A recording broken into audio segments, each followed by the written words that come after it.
Kweganawagirono, and welcome to another episode of Straight Talk. I'm your host today, Michael Stock Sr., and I have Ross with me as usual. And today we have Grand Chief Michael DeLille Jr. and Ryan Rice, and we're going to be discussing the casino and the casino referendum coming up on the 28th. Good afternoon, gentlemen. Thanks for having us. So, there's been a lot of information that's been going around over the last little while, and more so recently, in regards to another referendum. Some people, as usual, are going to be for it, and some are against. Where are you right now as far as the information flow is going, and what's happening around surrounding that right now?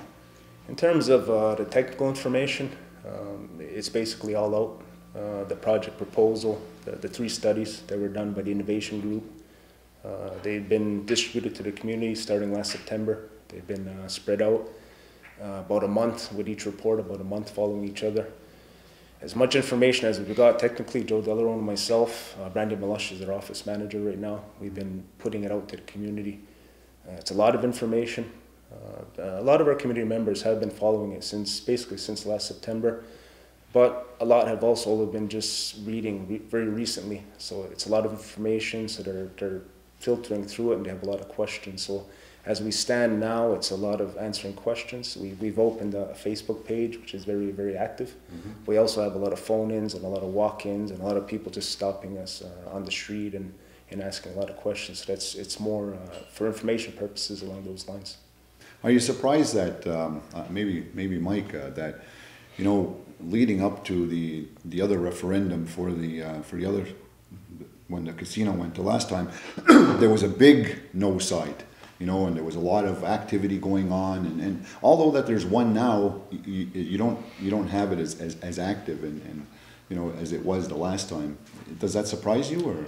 I don't think so, and maybe it's not as physically active, but like Ryan said, the Facebook activity, which I'm not a part of, but have helped in responding to some of those questions and concerns and misinformation out there, is more than active, I'll say. So the physical presence, I'm not too sure. I mean, there's been meetings called by individuals in the community, not only about this one issue, but several, as well as the casino, and I expect more, given that we're only a week away from actual referendum. So we'll see what happens, but I would just hope and believe at this point that it should be maintained as respectful. I understand and appreciate the people who have a consistent issue with gaming and say no, whether they've said no in '94, which I did, or no in 2003, which I didn't, or in this year as well, coming up to this coming Saturday. But I think it's still there. We understand that, we appreciate that, we acknowledge it, and you're probably right, it's not as active visibly as it was in 2003, but I think it's still very active. It's on our show here, we've been talking about obviously a lot of it over the year, and we get a lot of feedback in regards to that too, and I guess maybe we always end up with a lot of the other side, the no side, saying that, well, how accurate is the information, and why isn't it that everything is all going towards the yes side, and there's no opposition, or there is an opposition, and you're using community money for the yes side, but there's no community money available for the no side. So, that right now is, people that I've been speaking to have been, adamant about it. Obviously, if you're saying no, then you put that money out. But if you're using community money, that's what's one of the concerns that people are saying right now, a lot. Understood, and in my opinion, again, being part of the decision-making body moving forward, we didn't view it as a yes and no campaign per se. We understood that there definitely would be people that would be against the proposal, against a land-based casino, as there has been in the previous referendums. But we're viewing it in terms of exposing the community to maybe some of the information that wasn't prevalent or relevant or even available back in 2003, to assure that community makes an informed decision. That's the basis of why council took some of this initiative and put other people and resources dedicated to this project as well, because of its level of importance. For the no side, in terms of them asking for dollars, I haven't seen that. And I've seen some comments based on what you just said, that there should be monies for that campaign made available to them. I disagree. I don't think we're trying to rush this or turn it into the yes campaign, but definitely, obviously we're looking for a positive outcome. If people felt adamantly from the beginning, and as Ryan laid out, we've been talking about this since May of 2011, leading up to referendum, which was only decided in the past 3 months or so, that this is the course we would be taking after January. Maybe someone should have stepped forward, but I haven't seen that. But I have seen the comments. Do you think that, and this is because of the other people saying it, do you think that it's being rushed, and that a lot of people are saying that they still need more time and they need more information, and that they seem that now it's being fast-tracked? I think from the technical team, the project team standpoint, the technical information, it's about at this point, we're not past referendum. There's no discussions with Quebec. It gets beyond the business side of the project. At this point, the information, if we delayed, say the referendum, for example, was delayed a year. That's the example I use. If it was April 2013, the information wouldn't change very much beyond the financial performance within the industry over 2012. The reports from TIG would still basically stand. The project itself, the scope isn't going to change. 1,000 game machines, 35 table games. It's basically the same. The location wouldn't change. So the technical side, the information is pretty much the proposal wouldn't change very much. What a lot of people have we've seen especially in the last 6 weeks since we opened the office, is there's a lot of questions about not so much the project but the political side. What would discussions with Quebec look like? What would it's part of the business, but again, there has to be a referendum result for it to move in this direction. The amount of the loan, what would the loan look like? Gaming companies, who would be brought in? What would their responsibilities be? What involvement would they have in the project? Again, I've said it on Facebook. People ask the question one-on-one many times. It's very difficult to speculate on what it would look like. There's a lot of models in the US and Canada to look at. There's good ones and there's bad ones, to be perfectly honest. Some First Nations, in my opinion, they rushed their compacts with their states and they gave up too much. We have two close to us in New York State, Senecas and Aguasasne, which I would question the content in their gaming compacts. But it's things we can learn from, and again, up to this point, a lot of people, they're taking the time to read the information. It's a lot of information. And on the same side, there's a big portion of our community that started reading since it started coming out. They're more comfortable with it. But there's some that have only in the last couple of weeks, and they're feeling a little bit overwhelmed. But I think one of the things is there's been a lot of information, as you say, that's put out from a technical side, which is your side, which is the research side, which is all of that. But politically, that hasn't been there. Even on the Facebook thing, one of the things about the casino project page is that one of the statements, obviously, were statements that were made about things that would not be tolerated on the site in terms of, accusations, certain kinds of language. But also in that was also the political initially. That was there. Brandy put that on there. So those are the things that keep coming up, are the political questions, and those things really haven't, I don't think for a lot of people, have been addressed in terms of the project. Because they're huge, even on the technical side, there are technical questions, debates, or discussions that could be had based on information available. But I think that's a concern that people have as well. Well, I believe that the political questions that have at least come my way, either through the team or by different channels, have been answered. But I want to go back just a second to the initial question. I don't believe it's rushed. Like I said, it was first made formal, if you want to call it that, in an announcement in terms of land-based gaming initiative back in May of 2011 at a community meeting. So we understand that. Back to the political side, though, and the questions that are being answered, we've done the best we can to this point because, as we've said all along, consistently, that we are not engaged with the province or any other external government unless the community says yes. So we can answer, as we've done in the declaration, saying that what's not going to be on the table and what is non-negotiable per se, maybe not in exact detail, but in other instances, yes, in exact detail in some discussions with people. But we don't want to put any type of real political equity towards this unless the community says yes. that's the rationale behind some of it. Well, we're going to take a break, and we're going to continue our discussion after these messages.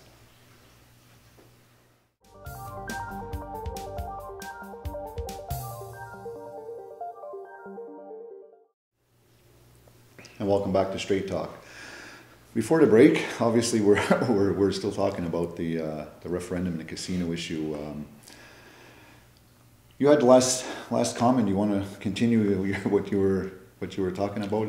Well, just to elaborate on the question Ross asked about some of the political questions that are out there, we understand them. Some of them are large. We understand the concerns about who would be negotiating, what would be negotiated, what's on the table, who are you dealing with, is it Quebec, is it Canada? And like I said, through the declaration, we tried to embody all of that within only a couple of sentences, but to give the level of comfort that we felt was appropriate then, a month, 6 weeks ago or so. But we've had specific questions about, well, what about tobacco per se? What about poker houses per se, and the KGC licensing, and the list goes on about, what is going to be negotiated away in terms of whether it's rights or jurisdiction or what have you with Quebec. And right now it's about negotiation with Quebec if it's a yes on the 28th, as the delegation of authority has been given from Canada to the province to deal with gaming, whether it's on Indian territory or otherwise. But we're handling those questions. I think we've answered them individually, and like I said, embodied within a declaration. We're not prepared to negotiate away rights, and we don't believe we have the authority to do that. This isn't a rights-based discussion with the province. It ultimately will come down to jurisdiction between Lotto Quebec and the commission that oversees them, even though it's integrated with them, council and KGC, if it gets to that level. But we're not looking to alienate any of the political files that have been in this community for longer than my period of time on council, 25 years or longer, save for tobacco. But I would ask, Mike, at some level, to what extent, even at the table, you have to be discussing those questions. Because one of the things that comes up is that, Ryan, in our discussions on the page was about whether or not Quebec would be regulating this casino if it ever came to be. And of course your answer is that no, this is not going to be regulated by Quebec. But if you were to look on the face of it, anywhere else in Canada to which the provinces have been delegated the authority to deal with gaming, those provinces, Ontario does, so on and so forth, they regulate the casinos within their what they feel are their jurisdictions, whether that's Rama, who's the First Nations, or in Toronto. So they do the audits, the daily audits or whatever the audits are. Why, of all provinces, would Quebec all of a sudden say, well, okay, in this case, we're going to hand this over to the Kahnawake Gaming Commission, when in fact, as Mike, you're politically involved for I don't know how many years now, over a decade, well over a decade. Almost 14. Is that, the ministers of public security have declared the activities of the Gaming Commission, regulation of gaming here at different times, while the government itself may have hedged on their view on it, criminal versus political gray area. Minister of Public Security have declared it's illegal. Because it's not regulated by the province. Why would they do that now? Certainly you guys have to be talking about that around the table. Mm-hmm. And I don't mind saying this on our television station. I won't repeat this to external media because it goes to strategy. But I think we're in the driver's seat and always have been. The reason, like you said, that the feds have not taken action, and almost once a year by the calendar you could post it, that Journal de Montréal or some lower level official in Quebec will make a statement about the illegality of Mohawk Internet Technologies, the Kahnawake Gaming Commission, what's Kahnawake doing. And we saw it recently again with the Coalition for Quebec person talking about Liberal government having to do something about all the illegal activity surrounding gaming in Kahnawake. So we're not naive to that. We're not blind to it. We understand that. But without letting out all of the strategy, I still believe that we're in a strong position to be able to negotiate with the province some type of arrangement between KGC and Lotto Quebec. We're not naive to say that they're just going to say, okay, the community said yes, here you go and the jurisdiction is yours. We understand that. But I just want to assure the community that we're not going to be negotiating away rights, any of the outstanding political files, and we're going to maintain the political principles that have gotten us forward and sometimes stagnant in some negotiation processes up to date. That's the position we're taking going into it. But you see, the thing is, we can take that position, but at the end of the day, right now, they're still holding the dollars. So if they decide that they're going to cut somewhere, regardless of the negotiations, even though we can say stern fast that we're not going to negotiate one way or another, they can just say, well, we're not giving you the money anyway. If you remember when they had the charity casino, that where I guess it was a test, they started to stop the funding, and then in order to get the funding back, they had to stop the casino to get that funding. So what makes you think that they're not going to do that now if we do that? Well, I'm not completely aware of what happened in 94, 95 with the charity casino and funding issues and so on, but we're dealing with Quebec, and the funding that they provide to Kahnawake is minimal in that 90%, 96% that we're subject to in terms of our needs for community that come in. The majority of that is federal dollars. And I don't believe they'd be able to withhold based on something like this, number one. Secondly, with the province, we have memorandums of understanding, not only based on 10 agreements, but mutual respect and so on. And if they were to do something like that, and I've also heard issues of them withholding this land transfer, which is outside of casino discussion and or debate on the Highway 30 lands that have previously been agreed upon, it would obviously be an issue of political bad faith, and there would be ramifications to that. So I don't think they hold the card. I really believe that Kahnawake does, and we're in the strongest position to negotiate. I'm not saying it's going to be easy. I'm not saying it's a slam dunk or it happens within the next couple of months, again, if it's a yes on the 28th. But for us, it's not really Quebec holding back funding and or Canada relinquishing their fiduciary obligation, because I think that still needs to be maintained and must be maintained. They're whittling away dollars on an annual basis. We understand that through budgetary constraints according to the now Conservative government, but we're looking to assure that the jurisdiction will be formally recognized at one point. We've never backed off in almost 14 years now of Mohawk Internet and KGC. And for them now to say you can't do it, or say you don't have the jurisdiction to be able to do it, I don't think they're in the strongest position, having gone into internet gaming themselves, inter-province albeit, but still, as far out as BC, including the province of Quebec. I really think we have, and again, not to let out all of strategy, but have a lot of ability to be able to see this come forward.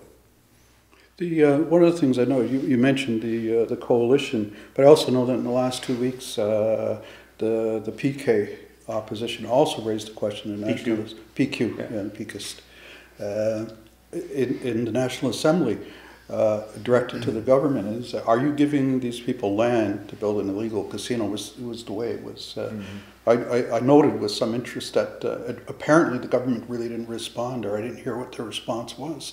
But I mean, that becomes, that's one of the questions that's been raised, at least internally, is that, well, there's that land on Highway 30 over there by Chateauguay Industrial Boulevard area. Now, what happens now is Quebec says, well, all right, so we're not going to hand that over right now. And so what does that do to the casino project? That's one of the questions, I guess. Well, for the casino project, I would let Ryan explore that if they have already or not as the project team. But like I said earlier, politically for me, that would mean the ultimate act of political bad faith, because we didn't have this grand scheme, and I'm being completely open and honest here, that once those lands were transferred or negotiated, that this is what MCK or Kahnawake would be doing. Absolutely not. So we believe, I still believe, that that was done in good faith as compensation for the expansion of Highway 30 through the Seigneury territory. That's it, and that's all. That's the premise of it. If they're now going to fold into this before we even get into negotiation, I just view it as political bad faith. Okay. This I'm not trying to kick the dead horse there. Oh wait, we'll take a break from Straight Talk, deal with some business, and come back, and I'll hold my thought. Don't go away.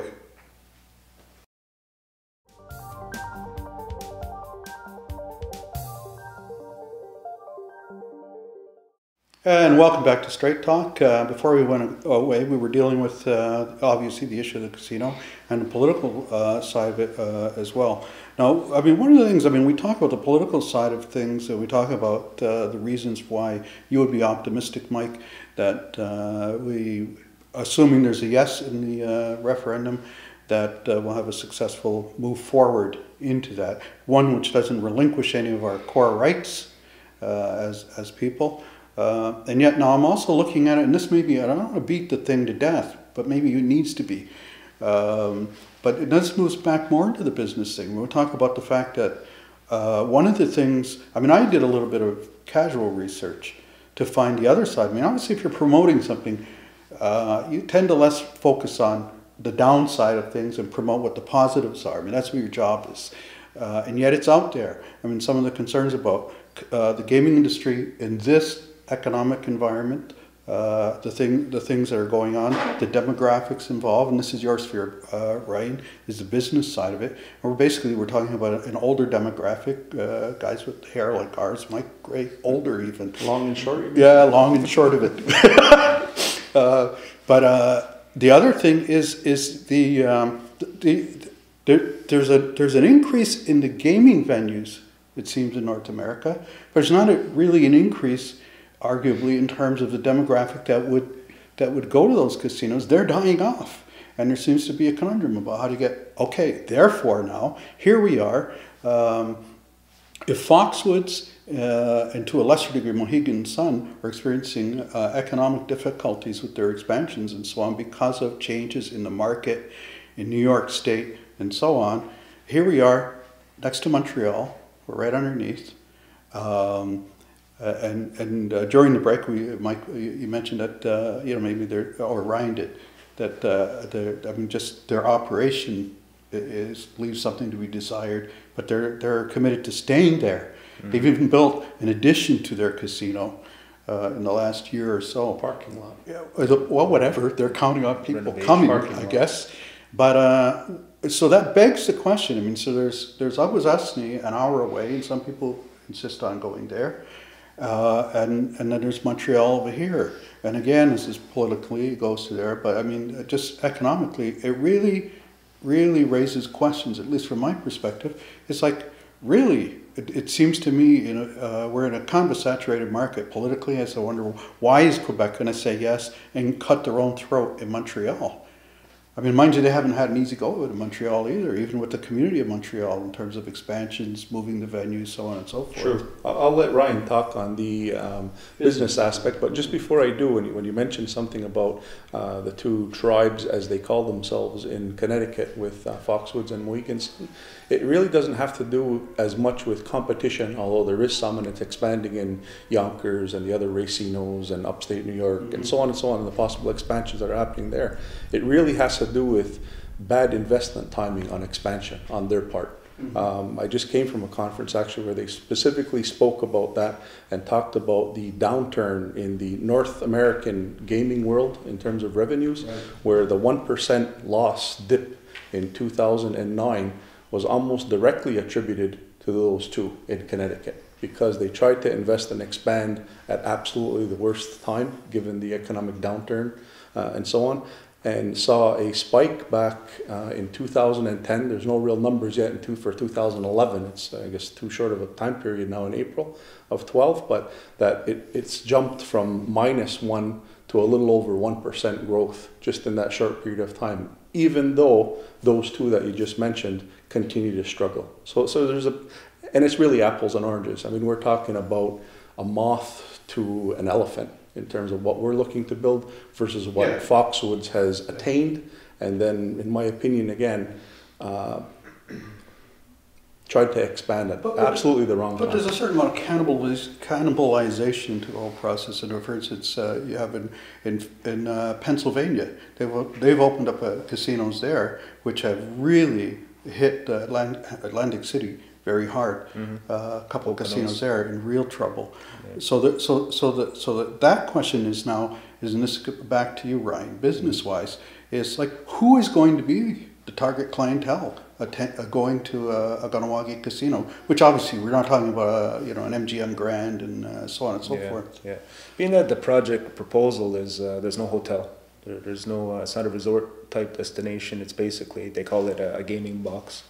It's just a facility with basic food and beverage, gaming, ample parking, washrooms, comfortable environment. So the target market is within an hour driving distance, but the more dense actual target market is with half an hour.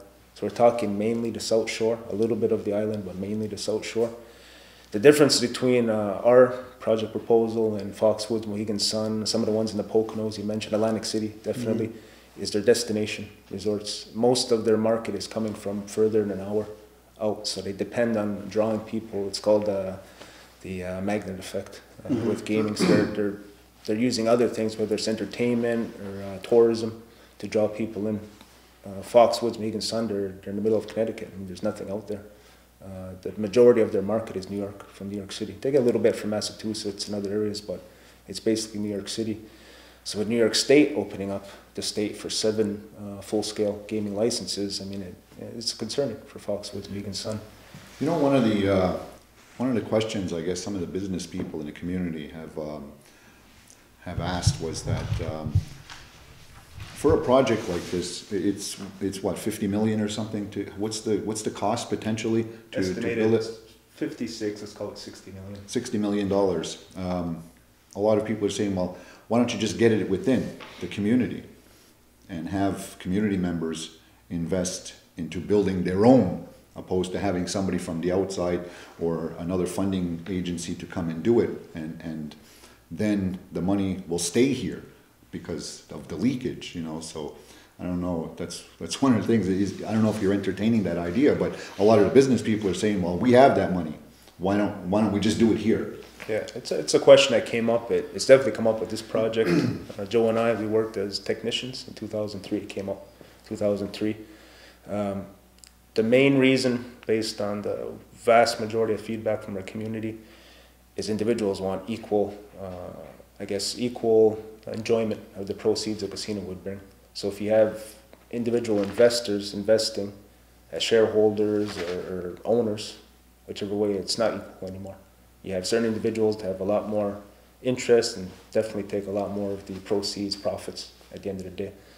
So we're talking about, it's the same with the dividends, the same idea. The dividends are certain individuals that don't want dividends. I think it's a very bad idea, but the vast majority of our community wants some form of financial benefit. So with the business side of it, again, we're going with it's not even close in terms of feedback. I mean, the business people, for sure, they're interested, but I mean, the more common person, no. Wherever you get the money, you have to pay it back, right? Mm-hmm. So however it is, and there's interest that you have to pay and everything else. So if it's a local business or where you're getting the money, you have to pay them anyway. So if you're still paying out that money. So if the business people have their money invested in there, then you're paying, but you're paying back into your community, and you're not paying somebody else. That's their argument. Yeah, no, and it's valid to a degree, but I think it goes to the number one and core principle of why council is supporting, endorsing, and moving forward with this project, that the collective must be the prime beneficiary. So for people like me, and I don't know about the rest of the guys sitting around the table, or anybody out there that doesn't have those types of deep pockets, there's an added benefit to the people that do. We're trying to make it, like Ryan said, as collective as possible. Those people would attain and gain more, because not everybody, I don't think, has $58 million readily available. A consortium may, if they were to pool their monies and put them together, but again, it's not based on collective, in our opinion, as council. We'll continue that discussion, but we're going to take a break, and we'll be back right after these messages.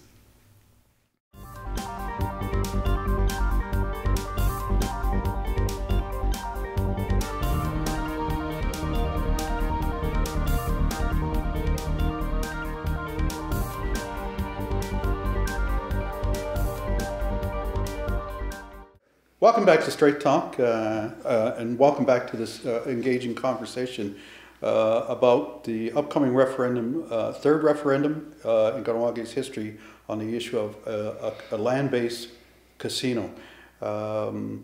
look, before we left, because we were talking about the structure of how, presuming there was a yes and presuming there was an agreeable formula reached out with the province, the political side of it. Now this comes down to the financing. And one of the things that says whether or not you have individuals here, I mean, obviously, there were people at the meeting on Tuesday who brought that up. Why can't we invest? Why aren't we allowed to invest? I think, Mike, you've been on record as saying you don't particularly favor that.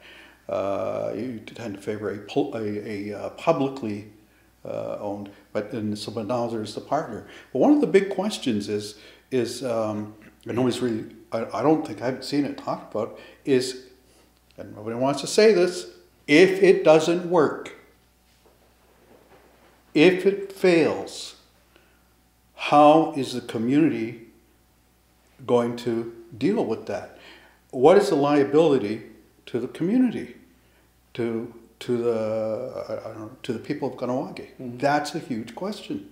Yeah. Ryan first.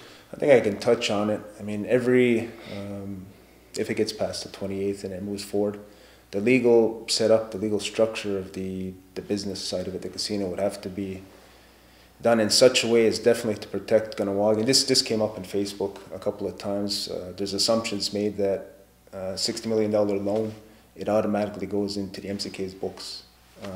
Very much not true. The entity would have to be set up on its own.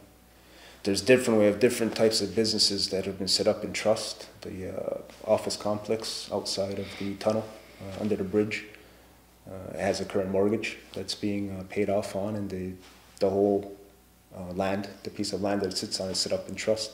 If it were to fail, if all the leases left and it couldn't make payments, it defaulted, the land would basically be, from what I understand, frozen until the actual building could be resold. But the land isn't lost. Individual members in our community aren't personally liable for the loss on the structure. Same idea with the casino. It's going to be more complex because we're talking about a bigger project. We're talking about bigger cash flows in terms of business-wise. But again, I'm not a lawyer to give you the specifics of how a trust could be set up, but every possible angle would be looked at in terms of protect the community. One, if it failed, and I have to mention that First Nations casinos are very few and far between to have financial difficulty, not beyond political things that happen or global financial situations, but just in terms of their business, they do well. There's no other First Nations industry that stands up to it. But again, it's possible. It's not out of the question, so it has to be looked at. Well, just before the break, we were discussing that, and I went, because it is a big issue when it comes to whether it's dividends coming to the community or whether it's revenue coming back to the community. We keep saying that it's a community, or will be a community project, and we had this discussion off camera, but it was about why not keep it in the community. I asked that question, and we talked about a few different things about the investment group coming in because they're bringing in a management group with it, but there's still a cost to that. You know what I mean? So it still becomes an issue when it comes to investing, like people in the community to invest. I think the money should stay here, but I honestly think that there's better opportunity for whether people have deep pockets or not. If this moves forward and there is a land-based casino in Kahnawake in all of the spin-off industries, because like you said, the people will be paid back. They would be loans, whether they be to individual investors, again, which I agree with Ross, I'm not a proponent of, or whether it be a gaming or a management corporation or somebody with the financiers in hand to be able to do this and provide the training for our people to become employees all the way up to management level and executive and beyond. But I think the spin-off industries that come from this is where the private sector should fulfill itself and ensure that community flourishes and thrives based on that opportunity. So I still feel that way. But if you look at the business model, what you're talking about, with using that, somebody coming in and the investment and then the dividends possibly coming somewhere down the road, how far are you into paying that back before anybody in the community is going to get a dividend? Year one.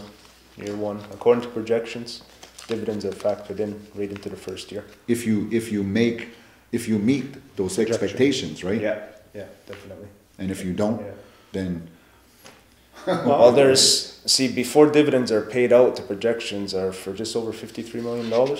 So the projections would have to be missed by like a huge way for it to not come close, or dividends wouldn't be paid out. And this is after the loan is being paid back, this is after the management fees, this is after the operational costs. So One of the other things, and maybe it's for you, Mike, is that there's a lot of, I guess, concern also on who's going to get the dividend. You know, as soon as it becomes money, everybody's like, well, am I going to get some? You know, but you know, there's I guess information saying that you have to be on the MOC registry in order to get it. What about the rest of the community?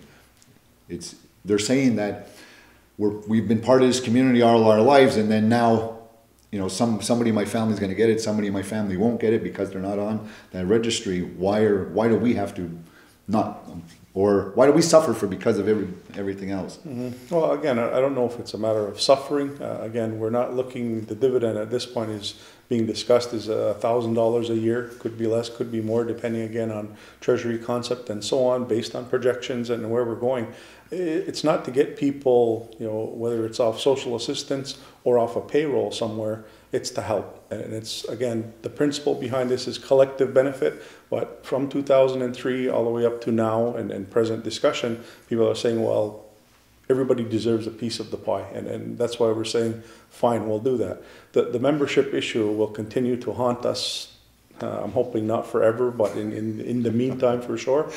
I'm not sure if people will suffer though. Maybe that was a bad term. Maybe it wasn't a bad term, but you know what? People are fighting it as it is in regards to the membership issue, and now as soon as even if it was $5, and I got $5 and you didn't get $5, then again that's dividing the community.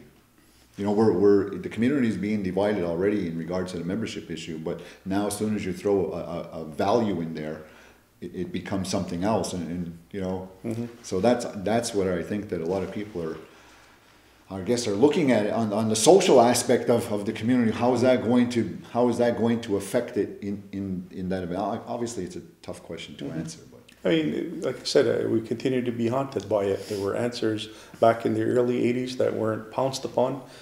We haven't seen any type of answers more recently.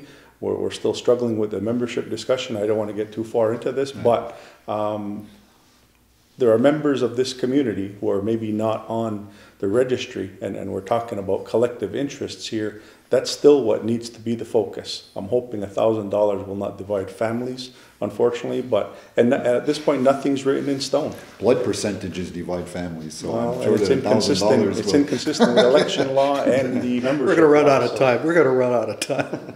But no, before I don't know if I'm going to get to the questions even. But I see the dancing guy is up, so we got to pay heed to the dancing guy. But I mean, one of the things, Mikey, that you talked about is about the spin-offs that would come from this. And yet, you know, there are people, I ran across this as written by a guy who was apparently an award-winning investigative journalist and author of a book called The Thieves of Bay Street. It's a guy named Bruce Livesey. And it's on a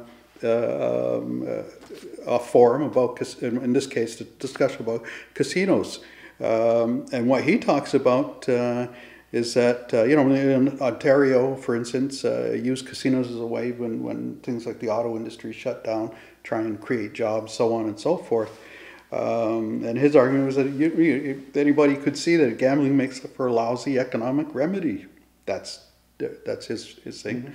Okay, back in the 90s, the Ontario government was leaping the casino business. I wrote a feature for the Financial Post about why expanding the sector was he says, a stupid idea. For one thing, casinos don't actually produce any commodities to be sold. Instead, they vacuum money out of communities that could be used to buy goods and services, blah, blah, blah, blah. I mean, this is as being an economic drain. And this is not new. I mean, we've heard this before. I mean, this came up even the last referendum as well. So respond to that. Well, I don't know what his credentials are. I'm sure I don't own the same set of credentials. I'm not an economist or a lawyer to any degree, but based on what we see, based on actual information that's in front of us, differences of opinion, obviously, whether it's through Innovation Group, through other people we've spoken through other types of research, there are real economic benefits. So if it becomes a matter of opinion, I'm hoping that the collective opinion says yes and they see that benefit, again, for the collective.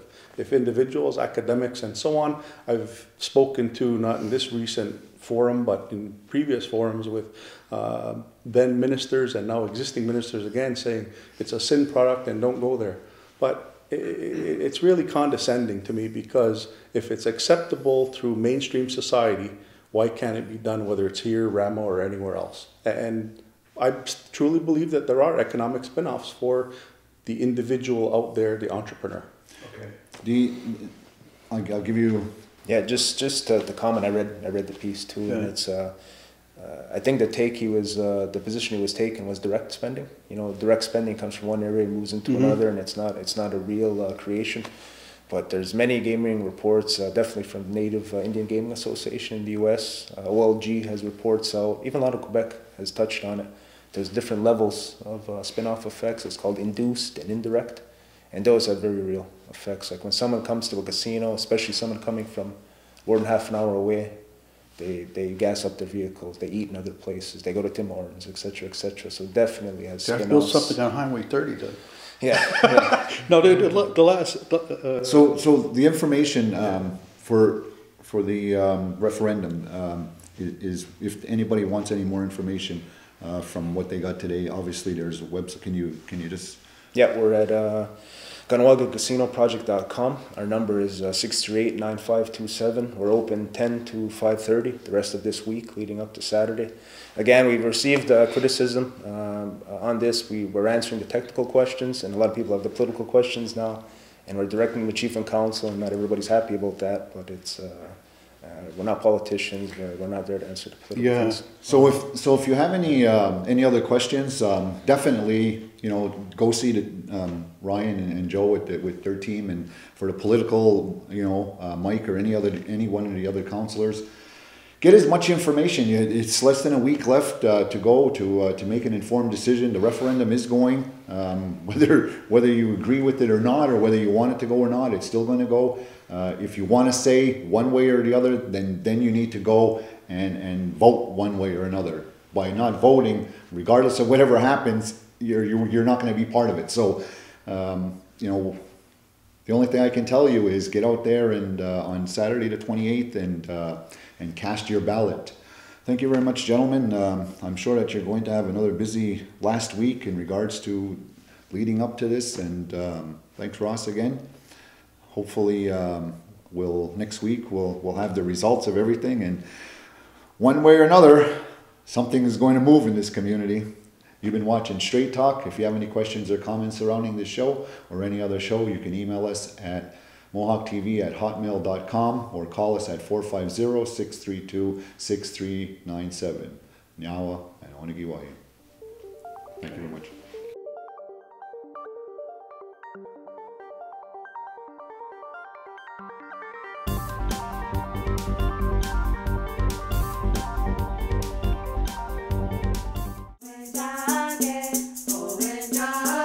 Kanya ke haga thadi adaraste kayerniga hiadu zewaderoru.